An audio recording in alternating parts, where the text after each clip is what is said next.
Hello everyone, मी विश्वानी आपल्या सगळ्यांचं स्वागत करते अजून एका छानशा व्हिडिओमध्ये। तर बघा, आज आहे वटपौर्णिमा। तर सगळ्यात अगोदर वटपौर्णिमेच्या सगळ्यांना खूप खूप सगळ्या शुभेच्छा। हा सण सगळ्यांच्या आयुष्यामध्ये आरोग्य देऊन जावो हीच ईश्वरचरणी प्रार्थना। आणि बघा, आज वटपौर्णिमा आहे तरी पण आम्हाला सेलिब्रेट करायची नाहीये, कारण गावाकडे कोणीतरी आमच्या भाऊकीमधलं एक्सपायर झालेला आहे, त्यामुळे हा सण आम्हाला सेलिब्रेट करता येणार नाही आता सध्या तरी। नंतर बघू काय होईल ते, नेक्स्ट पौर्णिमेला करता येतं म्हणे, पण नंतर एकदा वेळ गेल्यावर आणि हा मुहूर्त गेल्याच्या नंतर पुन्हा नंतर करण्यात इंटरेस्ट काही राहत नाही। तर बघा, सो माझा पण आज मूड ऑफच आहे, काही एवढं फ्रेश वाटत नाहीये, कारण एवढं छान सण आहे आणि वर्षातून एकदाच येतो, तर असं काहीतरी आलेलं आहे मध्येच। सो होणाऱ्या गोष्टीला आपण काही टाळू शकत नाहीत। ठीक आहे, बघू नंतर आता सेलिब्रेट करू केव्हा तरी, पुढच्या पौर्णिमेला वगैरे जेव्हा गावाकडचे सांगतील तेव्हा मग करायचं आहे। पण कसं जे ते सण किंवा जे ती गोष्ट जेव्हाची तेव्हा सेलिब्रेट केलं म्हणजे कसं जरा मनाला पण कुठेतरी छान वाटतं, तर त्यासाठी बघा नाही करायचं। सो आज काही माझं रुटीन पण असं सिंपलच असणार आहे। आज काही पौर्णिमेचं वगैरे स्पेशल असणार नाहीये, कारण पुरणपोळ्यांचा स्वयंपाक वगैरे पण बनवायचा नाही, त्यामुळे साधं सिंपलच असणार आहे। आणि आज वेदांच्या स्कूलमध्ये आहे टॅलेंट हंट कॉम्पिटिशन, तर तो रेडी झालेला आहे, त्याचा नाश्ता झालेला आहे आणि आता खाली गेलेला आहे ऋत्विकाकडे खेळायला। वेळ आहे अजून अर्धा तास त्याच्या स्कूलला जायला, सो त्यासाठी आणि त्याची पण प्रॅक्टिस करून घ्यायची होती, सो आता त्याची थोडी प्रॅक्टिस करून घेतलेली आहे। आता बघू कसा परफॉर्मन्स करेल स्कूलमध्ये। सो चला, आता माझं पण बाकीचं काम आवरायचं आहे। आज कपडे बाकी आहे धुवायचे, कारण मी काल कपडे धुतलेले नव्हते त्यामुळे, आणि खूप सारं काम आहे आज करायला। सो त्याला सोडून आल्याच्या नंतरच मला करायचं समजेल, तोपर्यंत काही काम होणार नाही माझं। सो चला, सोडून येते आणि नंतर बोलते तुमच्या बरोबर। आणि नंतर बघा, वेदांतला सोडून आले स्कूलमध्ये आणि माझे कपडे धुवायचे बाकी होते कालचे आणि आजचे दोन दिवसाचे मिळून। तर बघा, गच्चीवर गेले होते कपडे आणि शाळेत सोडून येण्याच्या अगोदरच भिजायला टाकले होते, म्हणजे छान भिजतात आणि पटकन निघतात त्यासाठी। आणि नंतर बघा धुवून घेतलेले आहेत, आता फक्त कम्फर्टमध्ये भिजवायचे आहेत। बकेटमध्ये पाणी चालू केलेलं आहे, त्यामध्ये एक झाकण कम्फर्ट पण ऍड केलं आणि थोडंसं पाणी घ्यायचं आहे आपल्याला, जास्त काही नाही। सो बघा, पाणी भरत आहे बकेटमध्ये आणि नंतर मग पुन्हा त्यामध्ये पूर्ण कपडे टाकते आणि थोडंसं 5 मिनिटं कम्फर्टमध्ये जरा सोक होऊ देते, म्हणजे छान स्मेल लागेल त्याला, त्यासाठी। आणि बघा, शर्ट वगैरे अगोदर घेते वेदांचे, म्हणजे ते जास्त इम्पॉर्टंट आहे त्यासाठी। आणि बघा, असं कसं कम्फर्टमध्ये भिजवले ना कपडे, स्मेल छान येतो, 15-20 दिवस छान स्मेल राहतो आणि मस्त फ्रेश फील होतं, कुठेतरी असं परफ्यूम वगैरे टाकण्याची गरज पडत नाही, त्यामुळे कम्फर्ट हा एक बेस्ट ऑप्शन आहे आफ्टर वॉश। तर बघा, पूर्ण छान डीप करून घेते सगळे कपडे, टॅप बंद केलेला आहे, जास्त पाणी घेतलेलं नाही, थोडंच घेतलेलं आहे बघा।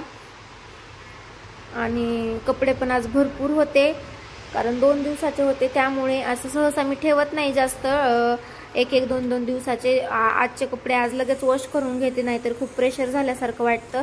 मशीन असल्यावर ठीक आहे स्टोअर करायला कपडे, आठवड्यातून 1-2दा धुतले तरी ठीक आहेत, पण मशीन नसल्यावर हाताने धुवायला खूप जड जातं, खूप प्रेशर आल्यासारखं होतं, त्यामुळे हे काय म्हणजे स्टोअर करणं बरं नाहीये, मला तर असं वाटते।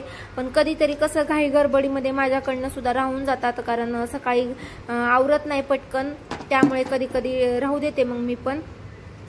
तर बघा, फायनली कम्फर्टमध्ये 5 मिनिटं भिजू दिले आणि नंतर पूर्ण वाळू टाकलेले आहेत।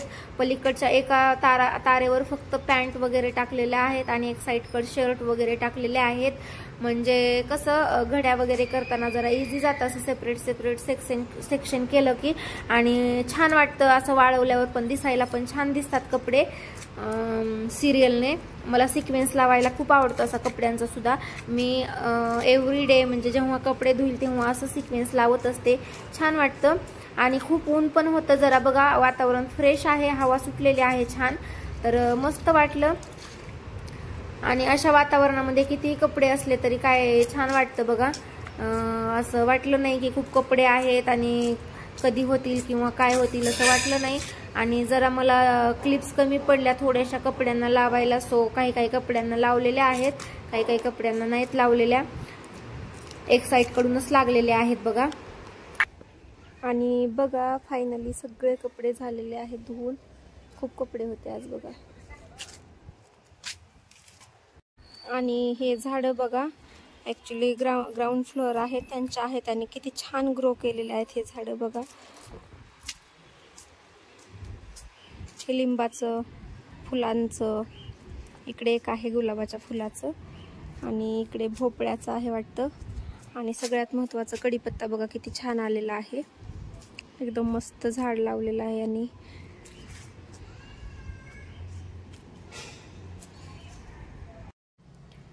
आणि बघा आता कपडे वगैरे झालेले आहेत तर छान वाटत आहे कारण कालपासूनचे होते त्यामुळे आता नाश्त्यासाठी काहीतरी बनवायचं आहे मला. आता 10 वाजलेले आहेत कम्प्लिटली बघा.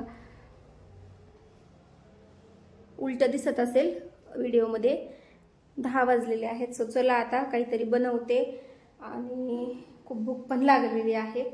सो चला बोलते नंतर. So nice. आणि स्पीच आणि कसा गेला स्पीच? छान होता. पूर्ण म्हटलंस का?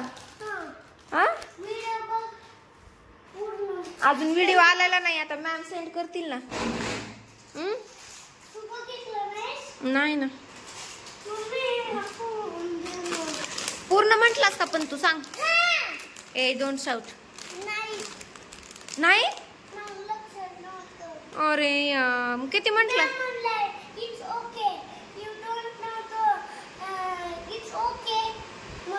बर काहीच नाही म्हटलास मग तू थोडंफार तर म्हटलास का नाही? बर जाऊ दे काय हरकत नाही ठीक आहे. आणि मग काय आता उद्या परवा सुट्टी आणि 2 दिवस सुट्ट्या आहेत. आता संपलं स्पीचचं पण आता प्रेशर होतं तर ते संडे मंडे नाही सॅटरडे संडे.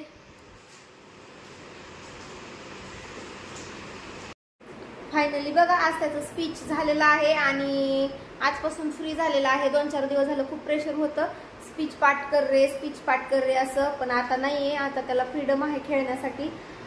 सो आणि उद्या आणि परवा दिवशी तर सुट्ट्याच आहेत 2 दिवस. सो चला आता आलेला आहे त्याला जेवायला वगैरे देते. आणि नंतर बघा माठामधलं पाणी संपलं होतं तर जार मी टाकलेला आहे. अर्धा होता जार. मला वाटलं मला टाकता येईल की नाही बघू, पण टाकलेला आहे कसा तरी. असं मी काय करत असते पातेलीमध्ये पाणी घेत असते जारमधलं आणि ते 4-5 वेळेस टाकत असते. पण यावेळेस म्हटलं किती वेळ खेळत बसावं, डायरेक्टली जार उचलतो का बघावं. पण ट्राय केलं सो जमलेला आहे बघा. टाकून दिला असाच. असं खूप वेळ लागतं. नंतर बघा वेदांसाठी फ्रूट कट केलेलं होतं त्याने काही खाल्लं नाही तर मग मी खाल्लं कारण पियर होतं ते काळं पडत होतं.